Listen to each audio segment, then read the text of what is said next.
Muy buenas tardes. Mi nombre es Enrique Cuauhtémoc Mendieta Brito. Actualmente soy alumno de la Universidad Nacional Autónoma de México en la Facultad de Estudios Superiores Iztacala, cursando la carrera de Psicología en línea y actualmente presentando este examen extraordinario de la materia propedéutica en el campo del desarrollo humano y educativo este 3 de agosto del 2021. Este examen consiste precisamente en que realizaré a continuación una exposición acerca de dos temas importantes del presente módulo.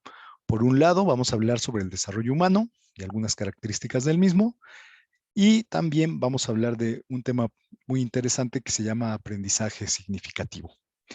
En estos momentos procederé a compartir la pantalla para que vayamos, la cual me servirá de guía y de apoyo para esta exposición. Muy bien.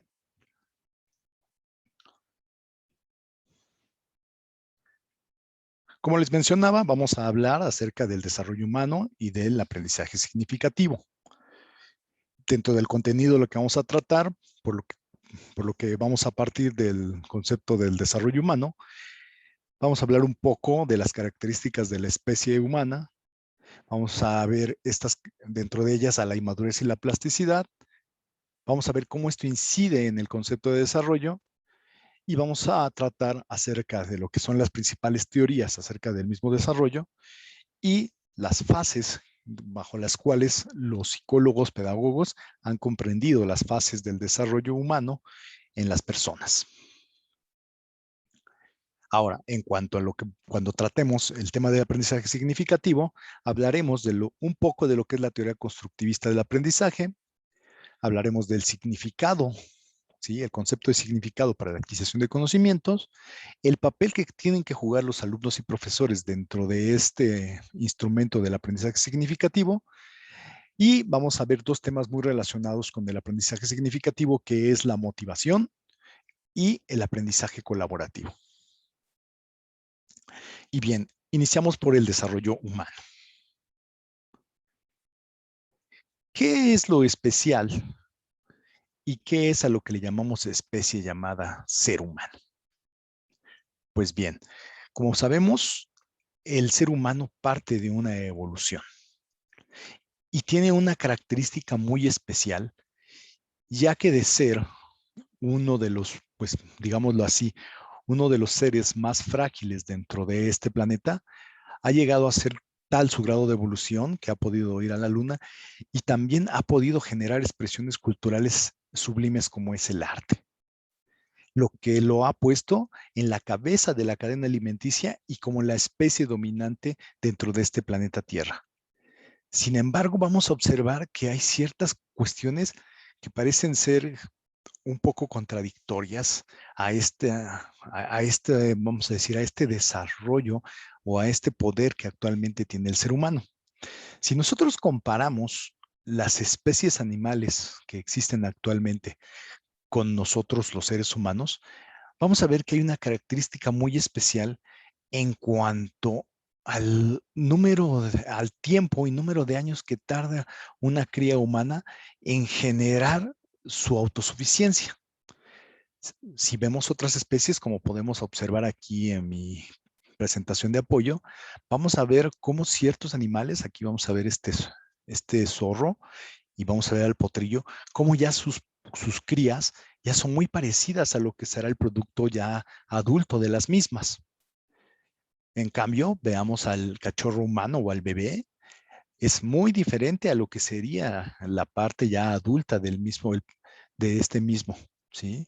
Por otro lado, vamos a ver que existe también algo característico de los animales, como por ejemplo los pollos, que aquí vamos a observar que una vez saliendo del cascarón, ellos salen y ya pueden empezar a escoger el alimento y empezarse a nutrir sin necesidad de que haya un aprendizaje previo.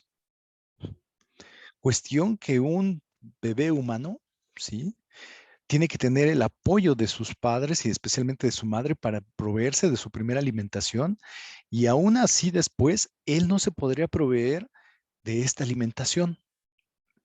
Entonces vemos cómo ahí hay una cierta fragilidad y una cuestión que hace de la especie humana un tanto frágil en sus primeros años de vida y que también como especie nos ha afectado.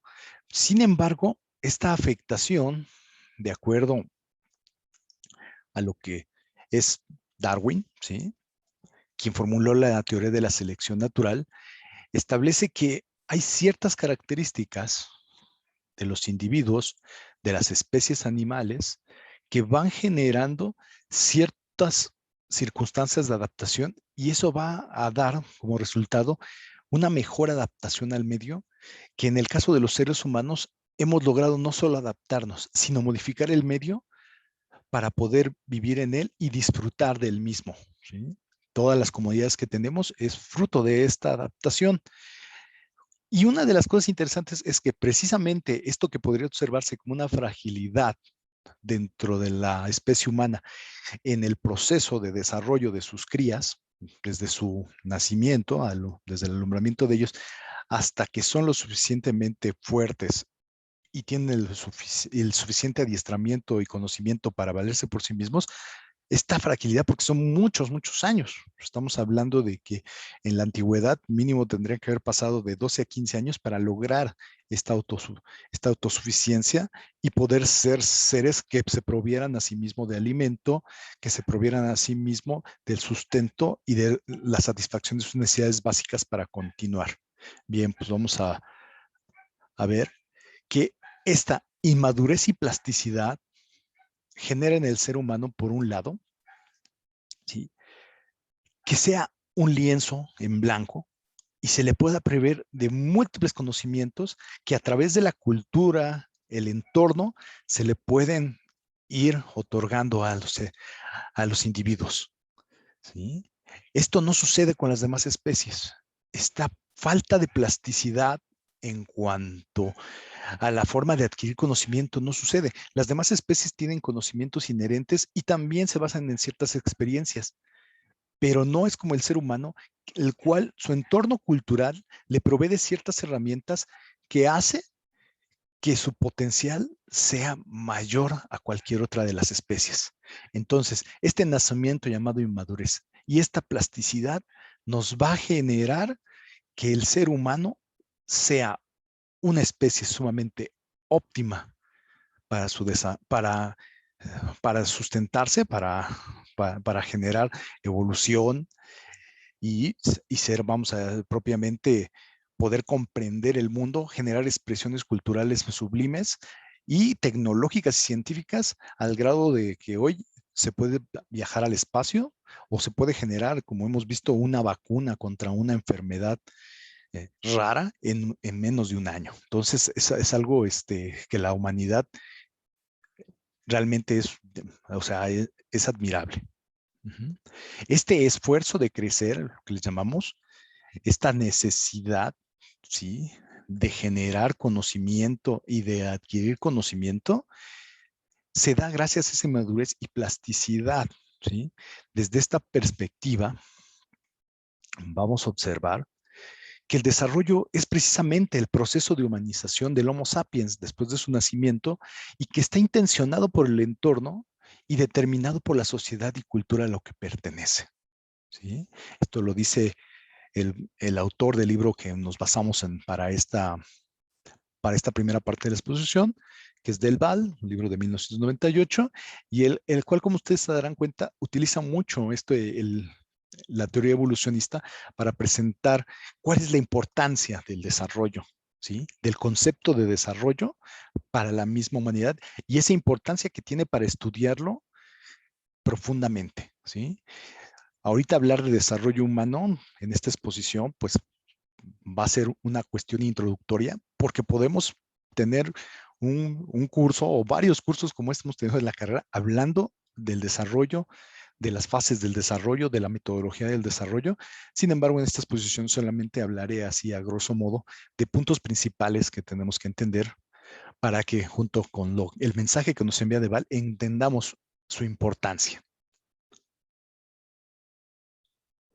El desarrollo, como dijimos, es una cuestión que tiene una intención cultural, que tiene una intención de progreso. Vamos a ver que se puede dividir en varios ámbitos.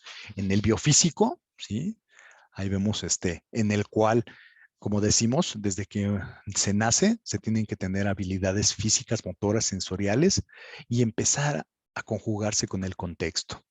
El cognitivo, más adelante también cuando hablemos de nuestro tema, nuestro segundo tema del aprendizaje significativo, vamos a ver cómo las capacidades, el pensamiento también influyen mucho, o sea, el desarrollo y las etapas de desarrollo. Y una de las cuestiones que también como psicólogos nos debe importar es el estudio de las capacidades del sentir y de expresar emociones, las capacidades de relacionarnos con los demás, porque esto va a ser muy importante para el aprendizaje y, por supuesto, para el desarrollo de las personas. Uno de los temas dentro del concepto de desarrollo es que tenemos ciertos mecanismos que actúan para todos los individuos.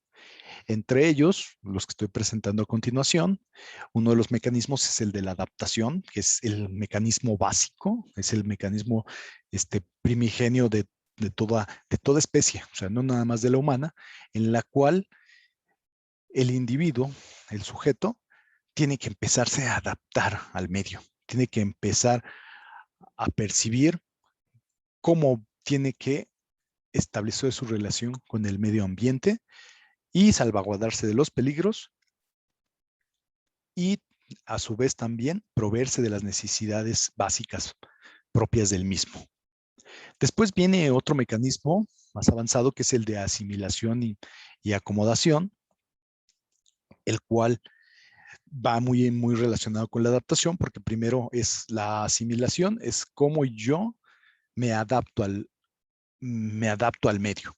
Y la acomodación es como en los seres humanos se ve mucho, cómo acomodamos, ¿sí? O cómo manipulamos el medio para nosotros poder actuar con él. Digo, y en los bebés se ve mucho esto, ¿sí? En el cual ellos empiezan a aprender primero cuando están gateando, ¿sí? Podemos ver como ejemplo, gatean y tienen que acomodarse, pues, y tienen que sortear los obstáculos, detenerse, pero llega un momento en que el medio ellos lo empiezan a manipular.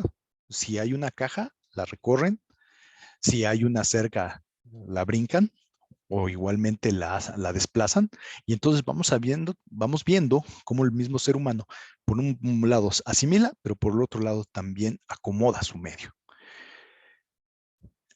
Otra cuestión y otro mecanismo que se va generando en los seres humanos y tal vez en otras especies, es que se van generando esquemas de esquemas de conocimiento, en los cuales se van generando, vamos a decir, si por ejemplo el niño quiere aprender a abrir la puerta, empieza por ver su primera puerta y ve que tal vez sea un picaporte de manija en el cual tiene que hacer un movimiento hacia abajo y se abre la puerta.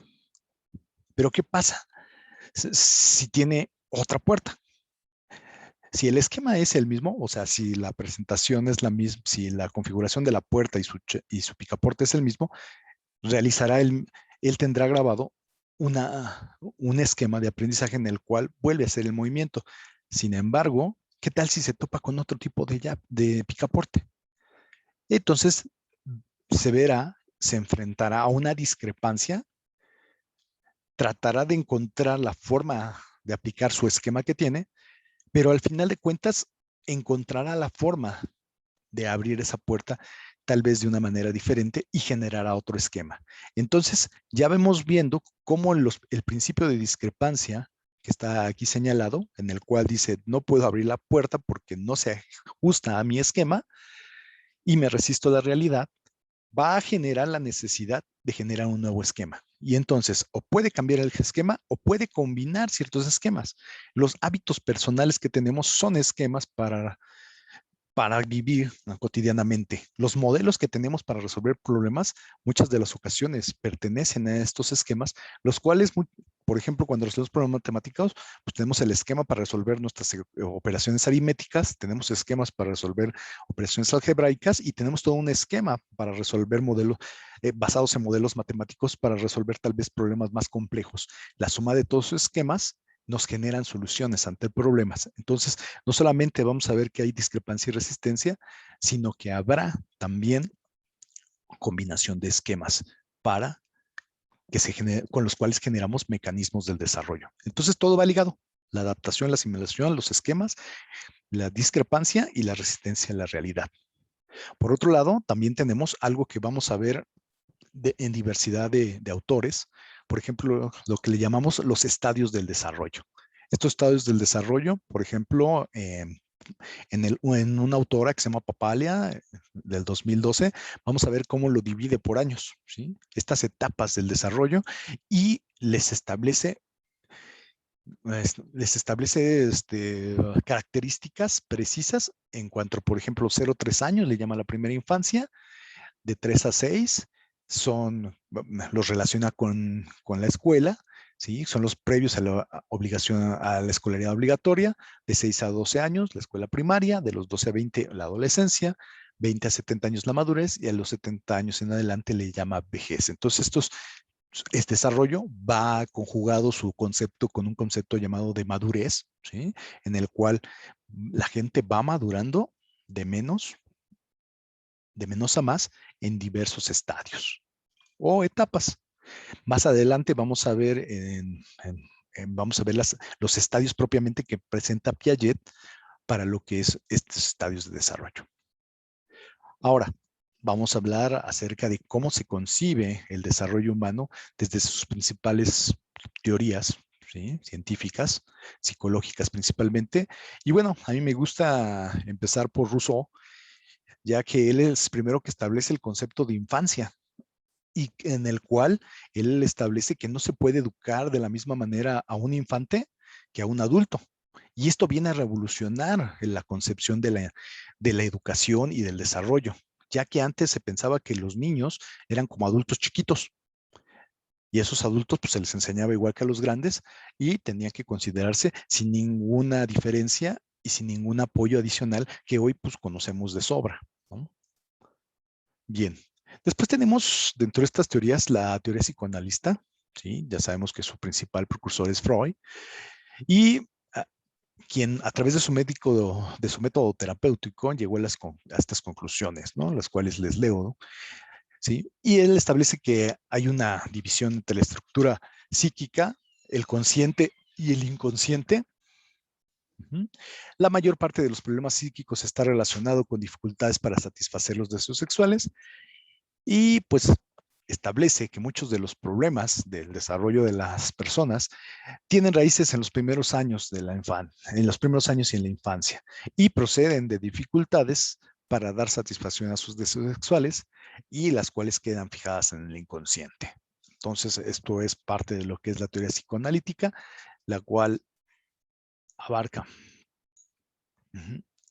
Ahora, dentro de lo que le llamamos las teorías conductistas, vamos a encontrar a Bandura, ¿sí? En la cual el aprendizaje tiene un concepto llamado aprendizaje por observación, el cual se lleva a cabo mediante la atención. Hay que observar una conducta, vamos a retener información, vamos a producir información, y se tiene que tener el elemento de la motivación. ¿Por qué conductista? Porque va muy de la mano de los conceptos, tanto más que nada de Pavlov, de Skinner, en los cuales, como ustedes saben, todo es a base de estímulo, respuesta, reforzamiento. Entonces vamos a ver que el aprendizaje para ellos, y especialmente para Bandura, se va a fijar en una cuestión muy relacionada con la memoria, ¿no? Presta atención, retiene, reprodúcelo, y tu motivación va a estar basada en o te castigo o te premio, ¿sí? Parece mucho a lo que en mi infancia fue mi educación, ¿no? Apréndete las tablas de memoria, si no, te doy un reglazo. Apréndete las tablas de memoria y te invito un dulce de la tienda. Entonces, se dan cuenta, ese proceso educativo, desafortunadamente, en algunos casos he escuchado que ciertos niños todavía lo tienen, y que muchos de los padres a veces también recurrimos a este método o estas teorías conductistas para provocar la educación. Sin embargo, hay un avance, ¿sí? Tenemos a Piaget, ¿sí? Ya en una teoría cognitiva, el cual establece dos ejes de desarrollo, ¿sí? en el cual establece que la inteligencia como una forma de adaptación biológica para el equilibrio y la interacción del sujeto. Esto establece que el conocimiento es un proceso, es el fruto de un proceso de construcción entre el intercambio de un individuo y un objeto. Y por lo tanto, el desarrollo del conocimiento o el desarrollo cognitivo se fundamenta en funciones que es la organización y el principio de adaptación, lo que llamamos ya anteriormente la asimilación y la acomodación, y las estructuras, ¿sí? Entonces, por un lado van las funciones y por otro lado, también tenemos que hacer caso a estas estructuras de maduración biológica, la experiencia social y la experiencia con el mundo físico y el equilibrio. Dentro de esto, como les había mencionado, vamos a ver que Piaget establece ciertos estadios muy bien delimitados, que es el sensoromotor, el cual va de los 0 a los 2 años, cuando el bebé empieza a caminar, empieza a dar sus primeras palabras, ¿sí? Empieza a coordinar, sentarse, y entonces esto empieza a percibir, ¿sí? Texturas, ¿sí? A observar con mayor avidez ciertas cosas que le llaman la atención. Y después pasamos a una etapa preoperacional de los 2 a los 7 años, para después pasar a lo que es etapa de operaciones o estadio de operaciones concretas y las operaciones formales. Sobre esto podríamos hablar bastante, pero yo creo que nos reservamos un poco sobre estas cuestiones cuando hablemos de el aprendizaje significativo. Y después tenemos a Vygotsky, ¿sí? El cual habla de una psicología evolutiva, ¿sí? Contemporánea, y nos habla de que el aprendizaje se genera a partir de que el conocimiento general de que el sujeto posea y del cual va a evolucionar en la escuela.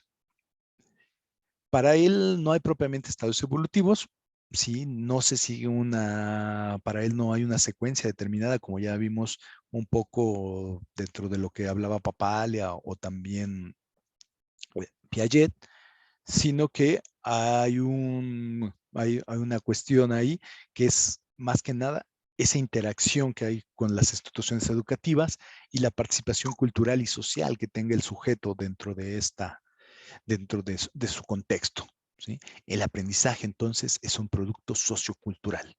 Para él no se concibe que una persona pueda aprender si no hay una sociedad en la cual él se pueda desarrollar. Y bien, vamos con el segundo tema, ¿sí? Ya la plática sobre desarrollo ya nos puede introducir a lo que es el aprendizaje significativo, porque el desarrollo propiamente parte del aprendizaje que tiene el sujeto para ir madurando, para ir adquiriendo habilidades que lo hagan autosuficiente, que lo provean de sus necesidades básicas, de necesidades más complejas y también lo libren de ciertos peligros y también pueda resolver problemas cotidianos. Vamos a recordar, porque vamos a ver en este apartado, y veríamos la teoría constructivista del aprendizaje, el significado como un elemento para la adquisición del conocimiento, el papel de los alumnos y profesores, lo que le llamamos la motivación y el aprendizaje cooperativo como parte de este aprendizaje significativo. Aquí hay un elemento que me gusta mucho, que es el andamio. ¿Sí? Vamos a ver ahí que pongo a un sujeto ahí como ilustración, ese sujeto sobre el andamio, el cual, pues, aquí hay un proceso, hay una construcción. En realidad el andamio lo tenemos que ver como todas esas herramientas, como todas esas instrumentos que sirven para generar una construcción, esa construcción se llama el aprendizaje, el conocimiento, las habilidades que va adquiriendo la persona, esa es nuestra construcción, pero necesitamos de un andamio, ese andamio nos lo va a proporcionar las técnicas educativas, las técnicas de aprendizaje, la impartición de clases, nos lo va a aportar todo esto relacionado con el aprendizaje con significado, ¿sí?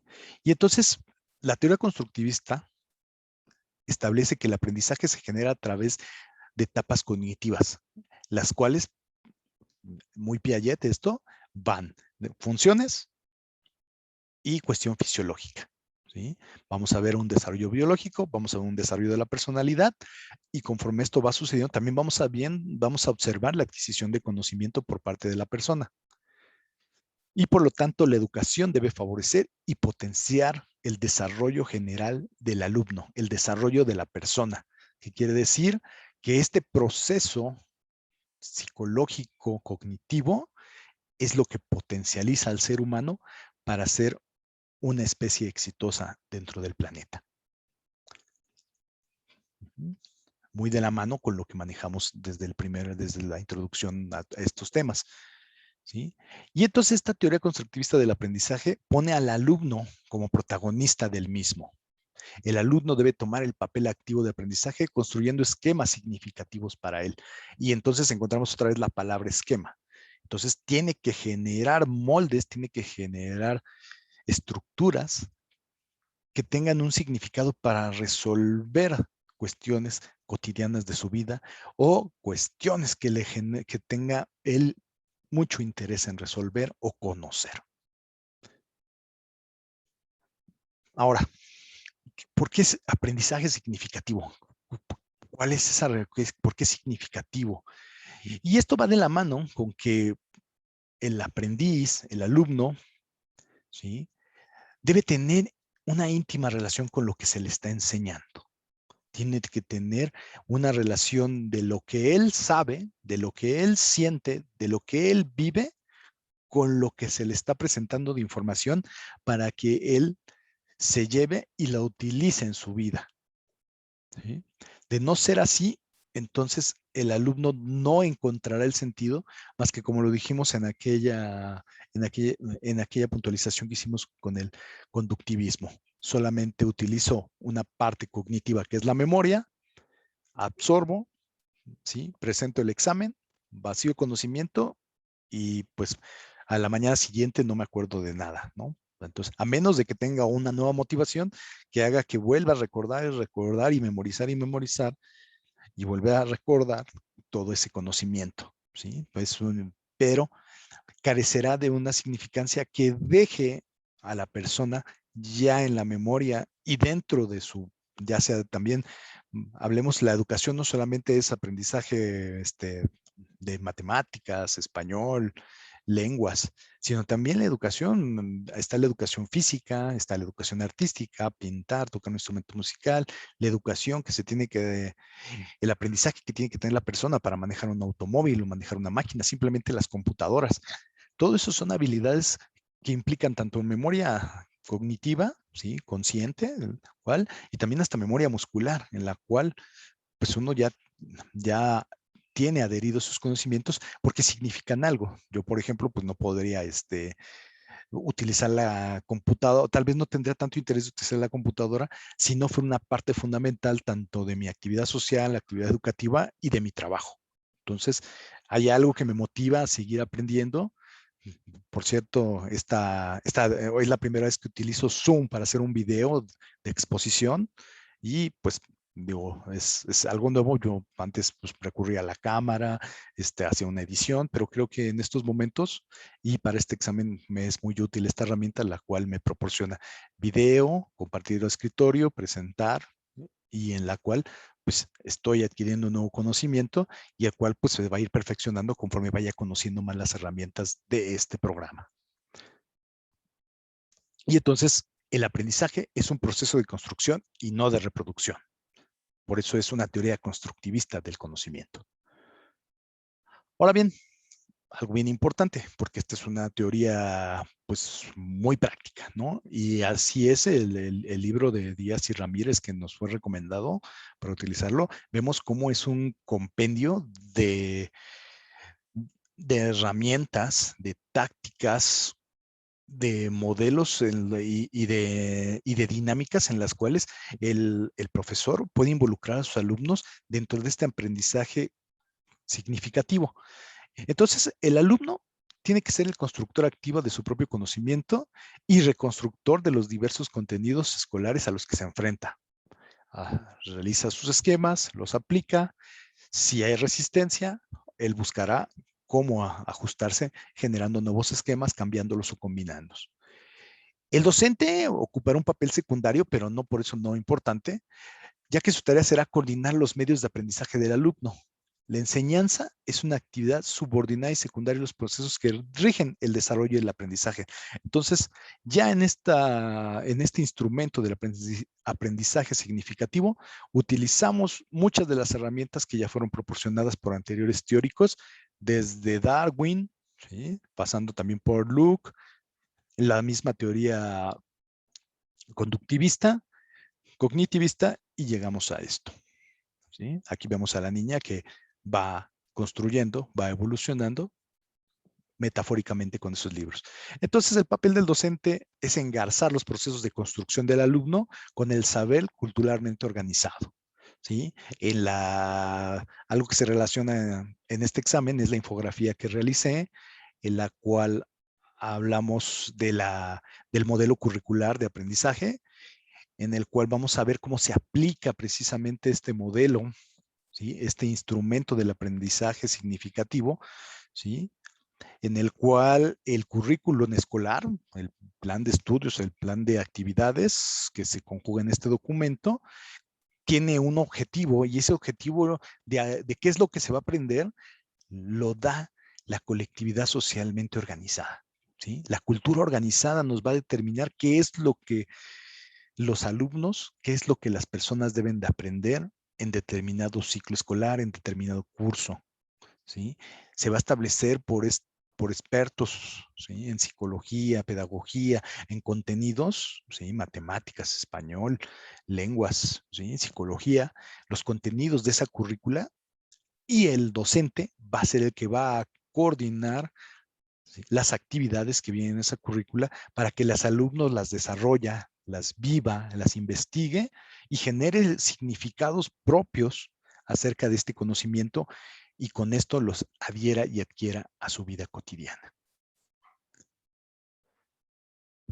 Conjugado con esto, viene la motivación, que es algo muy importante dentro del aprendizaje significativo, porque quien no tiene voluntad de aprender, por más que se le quiera involucrar, por más significado que uno le pretenda asignar a un cierto conocimiento, no va a ser pues no va a ser digerido.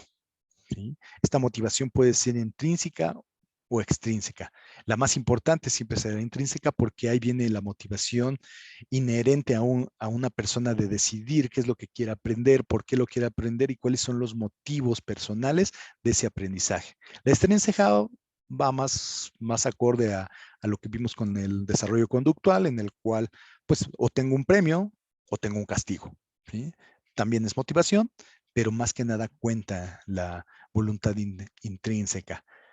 A mí, por ejemplo, me gusta, esta es mi segunda carrera y estudio psicología porque siempre me ha motivado mucho estos procesos, más que nada de aprendizaje, de adquisición de conocimientos, de la transmisión de los mismos, ¿sí? El fenómeno comunicativo me gusta mucho. Y por otro lado, necesito de herramientas que me proporciona la psicología para resolver problemas de mi trabajo. ¿Sí? Entonces, eso para mí es esa motivación que me lleva, aunque a veces la padezco con algunas materias que pues no, o sea, como en todas las carreras, hay materias que no son muy de nuestro agrado, o simplemente no tienen ese significado que quisiéramos que tuvieran, ¿no? O sea, a mí me gusta mucho materias como esta de aprendizaje, o las materias de salud, clínica, por ejemplo, a mí no me interesa mucho, pero la curso, y mi única motivación pues realmente es extrínseca, porque es un crédito que necesito para continuar con la carrera. Entonces, por lo tanto, cosas que a veces carecemos es que el docente debe despertar el interés, estimular el deseo de aprender y, por supuesto, ser claro en los propósitos. Y esto de ser claro en los propósitos lo establezco mucho en mi infografía, en el cual pues el modelo, el plan curricular, el currículo va a dar mucha herramienta, es muy útil para los docentes para ser claros y precisos en los propósitos educativos. La motivación, entonces, aquí citamos a Díaz y Hernández, ¿sí? El papel de la motivación en el logro del aprendizaje significativo se relaciona con la necesidad de fomentar en el alumno el interés y el esfuerzo necesario, siendo labor del profesor ofrecer la dirección y guía pertinentes en cada situación. Entonces, es muy importante la motivación. Y por último, vamos a hablar un poquito del aprendizaje cooperativo, que también, como establece Vygotsky, y es una herramienta que nos da y que también se permea dentro de lo que es este aprendizaje significativo, y es que es un proceso, innegablemente la educación y el aprendizaje es un proceso social. Y es por eso que el trabajo en equipo, los trabajos colaborativos, deben ser una exigencia. Y se los digo porque por experiencia, en el mundo real, en el mundo del trabajo, en el mundo donde se generan proyectos y donde tenemos que demostrar lo que aprendimos en la universidad, es un mundo colectivo, ¿sí? Nadie trabaja solo, ¿sí? Y tenemos que aprender a trabajar con un jefe y con compañeros de trabajo y tenemos que aprender a que los éxitos son de todos y que también los fracasos son de todos.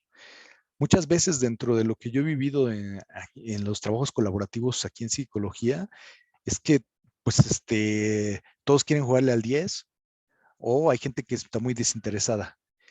Y una de las cuestiones que pues, en el equipo tenemos que ver es precisamente conjugar esto y aprender a decir, si el equipo sacó 8, pues yo tengo un 8, ¿sí?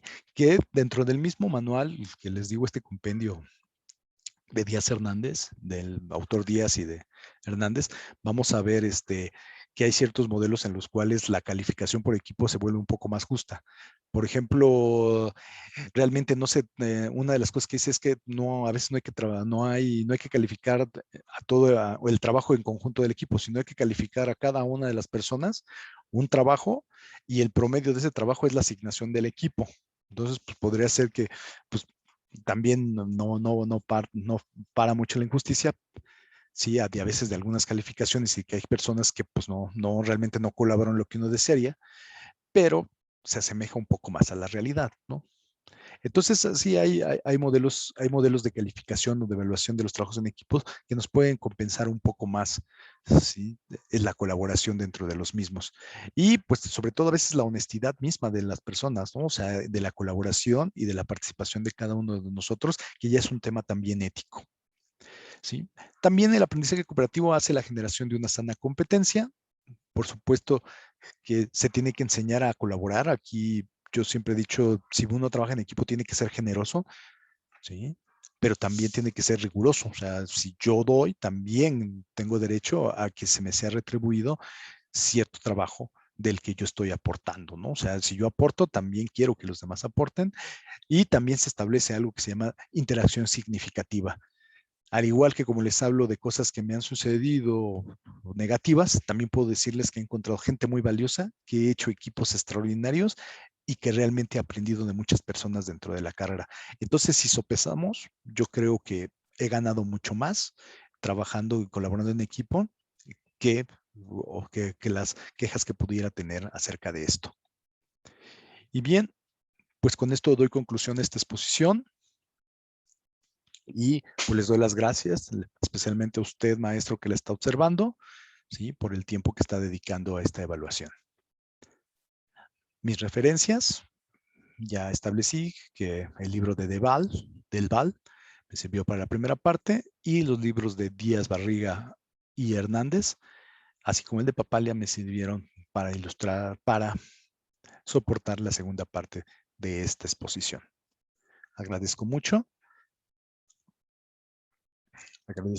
Agradezco nuevamente y esperemos vernos pronto. Muchas gracias.